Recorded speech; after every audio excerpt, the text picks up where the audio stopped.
Good morning mga idol, meron po tayo dito nagpapakita sa inyong troubleshoot na bigla na lang po itong namatay. Ito po ay Kawasaki mga idol, no, Wind 125. So habang nagta-travel sila, bigla na lang pong namatay. So ito pa rin yung mga suki natin ditong Kalakal Boys, no, kasi tayo po nagme-maintenance ng kanilang mga rigging sasakyan at yung isa nilang unit, ayan, no, ay nagkaroon po ng trouble. Kaya alamin natin kung ano yung trouble, kasi ang sabi bigla na lang namatay, no?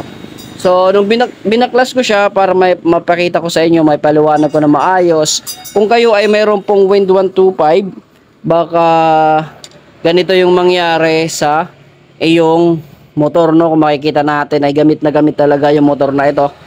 Alright, so yung problema nito aalamin natin. So sa pag-i-start, pag-troubleshoot, unang chine-check natin diyan kung may gas, no? Meron po siyang gas.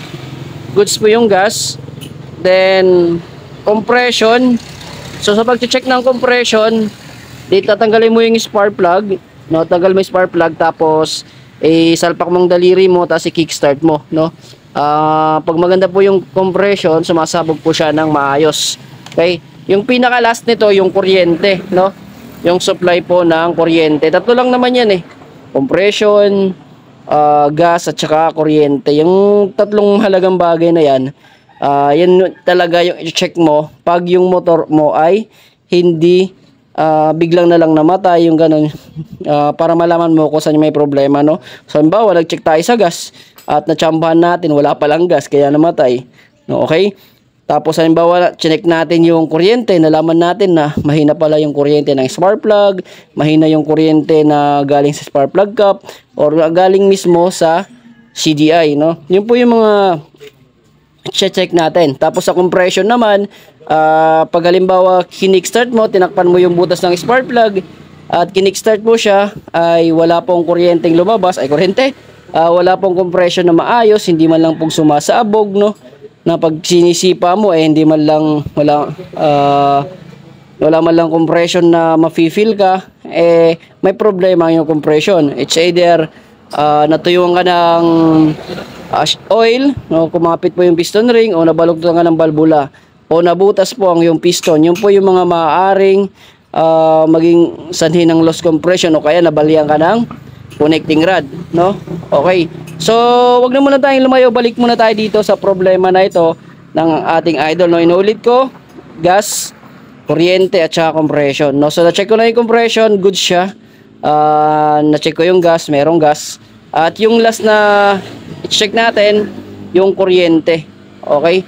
So, dito sa Kawasaki Wind 125, ang positive po dito na galing ng battery o papunta po sa ignition switch ay kulay white, no?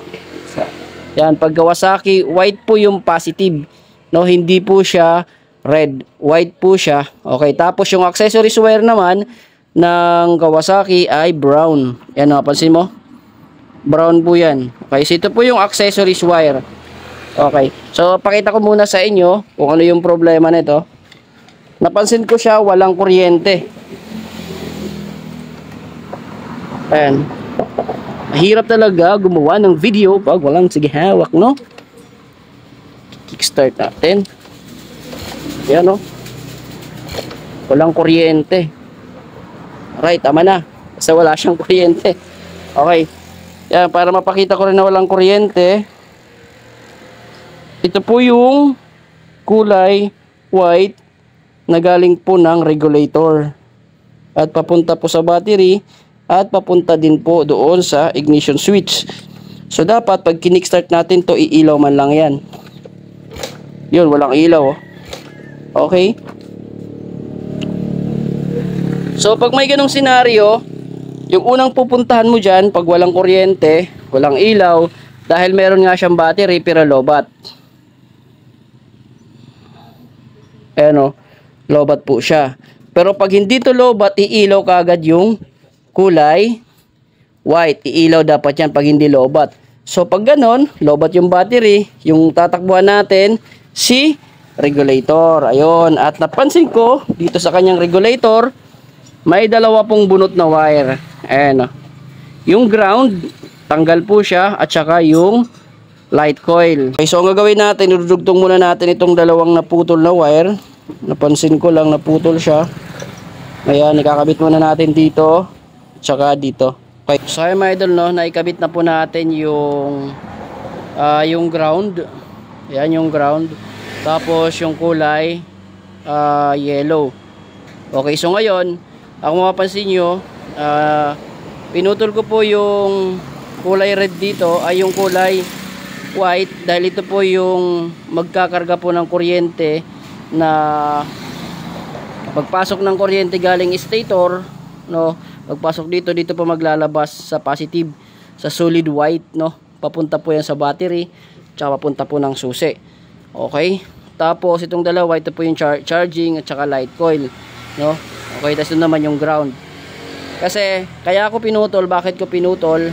Kasi pag mayroon pong grounded, dahil pansin natin yung wiring harness ni tropa ay masyado na pong luma, at marami na pong mga putol-putol o sira-sira na po yung kanyang cover, baka maaaring may naiipit na positive, kaya wala po siyang kuryente na pinoproduce.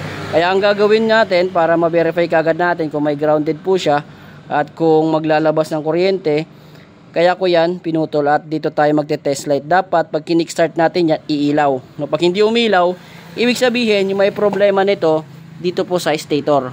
Okay? So, kickstart muna natin para ma-verify. Okay, so alright.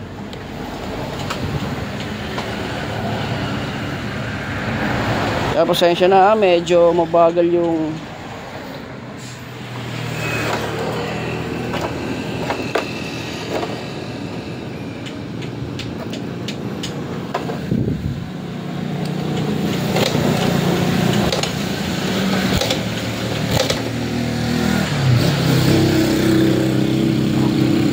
so ayan, no, kinunik ko muna.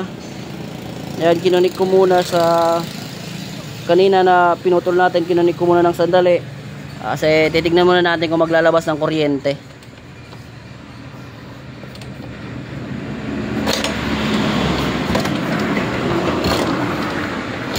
So wala pa rin talaga, hindi po siya naglabas ng kuryente, kaya i-check natin.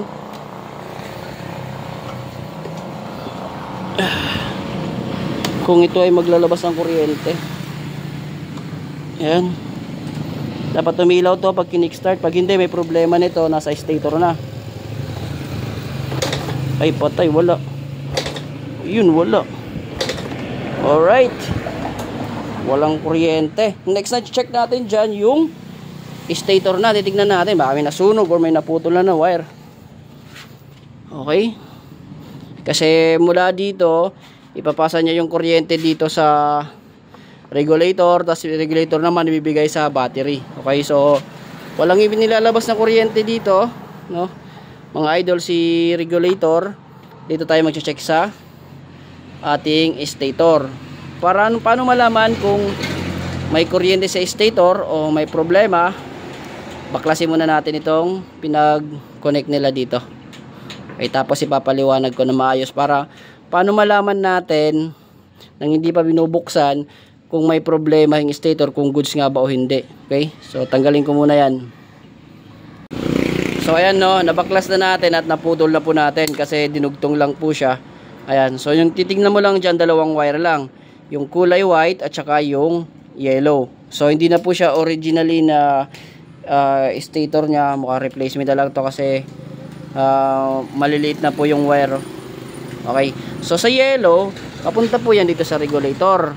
Ito po yun. Okay, tapos yung isa naman, yung white naman na may guhit na red, ayan, white na may guhit na red, dito rin yung papunta sa bahaging ito. Okay, so dito tayo mag-check kasi maaaring may putol na wire papunta doon, no? Kaya i-check natin dito kasi dito wala na siyang putol o diretso na to rito. Okay, so ang gagawin natin dito, check natin to. Papaipitan natin to ng test light, mga idol. Tig isa sila kasi ito ay naka full wave na. Ayan. Tsaka i-verify din natin, no? Baka mamaya naka-halfway pa pala to. Nakalimutan ko, hindi pala ito yung full wave ko. Alright. So sa pag-check ng half wave, i-click mo yung isang clip mo doon sa yellow, tapos dito sa white, ganyan lang. Tapos i-kickstart natin, dapat iilaw yan kung naka full wave. Aray ko. Lang kickstart natin. Lagyan natin itong gasolina na yan. Sana umilaw. Ay, hindi umilaw. So try natin dito sa ground. Baka mamaya naka half wave. Hindi rin umilaw. Yun, umilaw. Yes, umilaw, oh. Okay, dun tayo sa charging.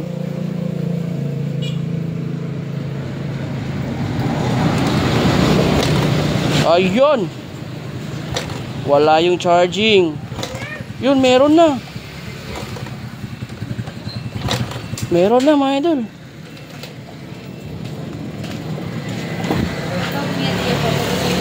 So ibig sabihin yung may problema nito, yung connection mula rito papunta dito, no?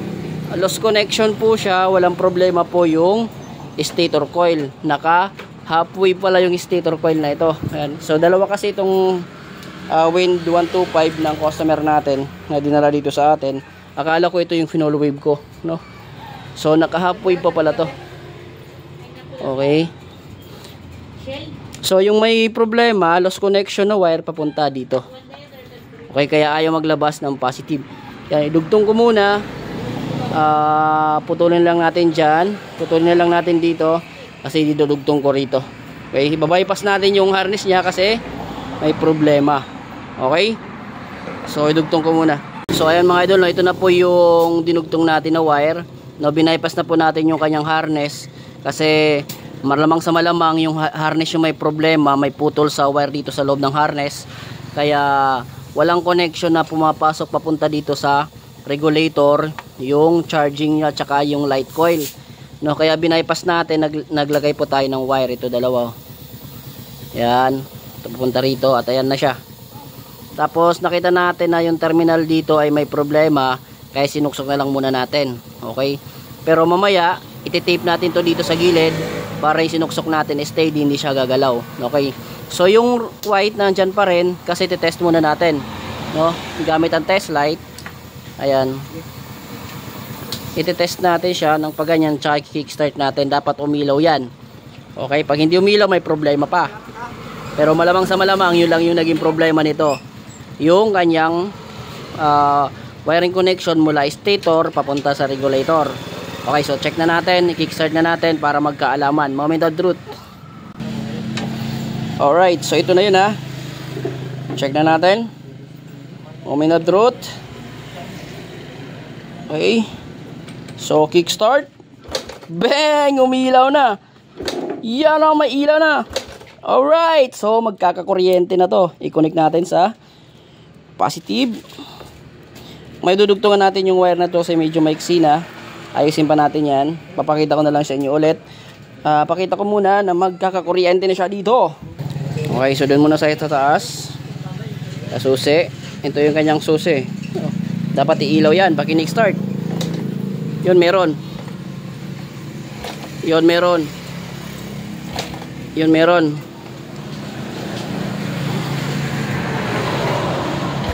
Aray ko. Aray ko. Nahirapan talaga ako kasi walang taga-kickstart sa atin.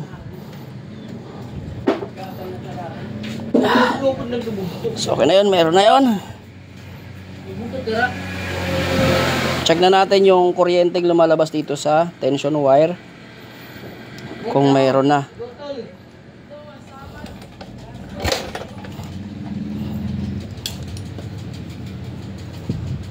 Ito amon hasamar Leyte. Yan. Check na natin kung may kuryente na. Moment of truth.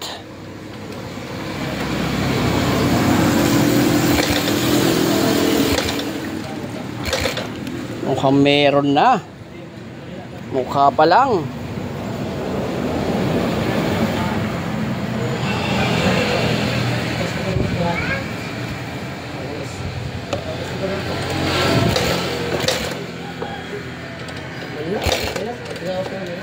Mukhang wala.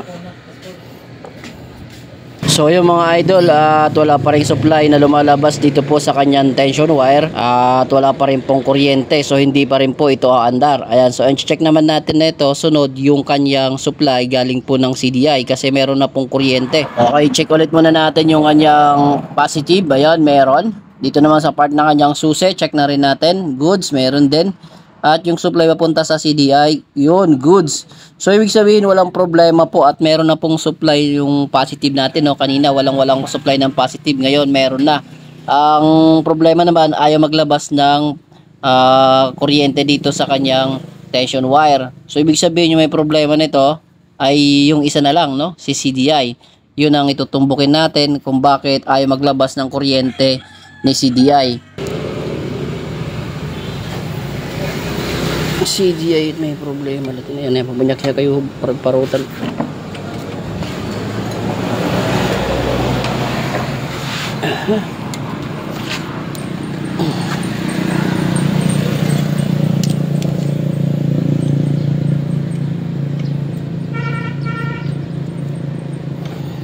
Alright, check natin.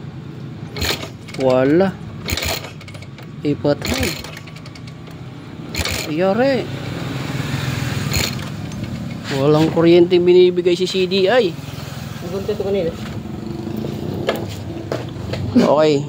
So dito naman sa bahagi ng CDI baka may problema lang din sa wire. Ipuputulin na rin po natin dito.